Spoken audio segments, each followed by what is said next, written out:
सभी दोस्तों से नमस्ते। हमारे चैनल पे आप लोगों का स्वागत है। कुसुम दीदी ऑफिशियल चैनल पे आप लोगों का स्वागत है।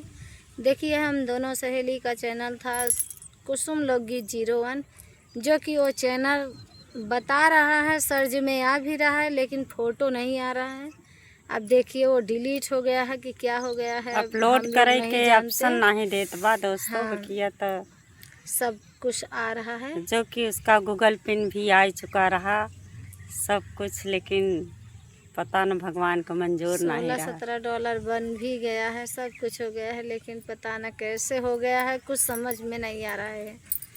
बहुत लोग कंप्यूटर से मोबाइल से कुछ पता नहीं चलत दिया, क्योंकि का दब गया, का खराबी हुई है। आइए बहुत प्यारा से मलमास खत्म होने वाला बा, गीत सुनावे चलत है।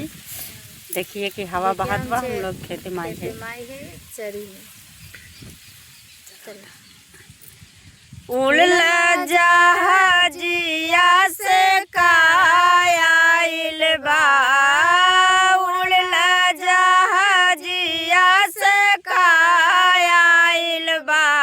देखा देखा गौरा मैया या के सोहाग आइल बा, देखा देखा गौरा मैया के सोहाग आइल बा।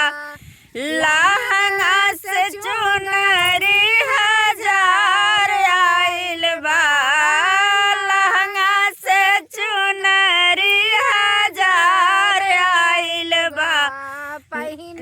पहिना गौरा मैया सोहाग आइल बा, पहिरा गौरा मैया के सोहाग आइल बा। उड़ला जहाजिया से कायल बा, उड़ला जहाजिया से कायल बा। देखा देखा गौरा मैया के सोहाग आइल बा, देखा देखा गौरा मैया के सोहाग आइल बा। बेनिया से 1000 आइल बा, बेनिया से टीका 1000 आइल बा।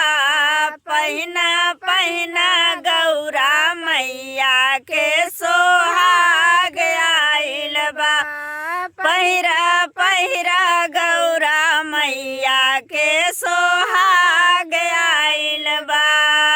उड़ला जहाजिया से कायल बा, उड़ला जहाजिया से कायल बा।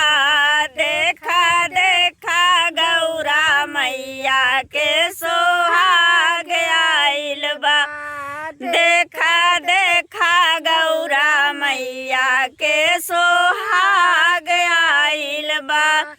चूड़िया से कंगना 1000 आइल बा, चूड़िया से कंगना 1000 आइल बा। पहिना गौरा मैया के सोहाग आइल बा, पहिरा गौरा मैया के सोहाग आइल बा। उड़ला जहाजिया से कायल बा, उड़ला जहाजिया से कायल बा। देखा देखा गौरा मैया के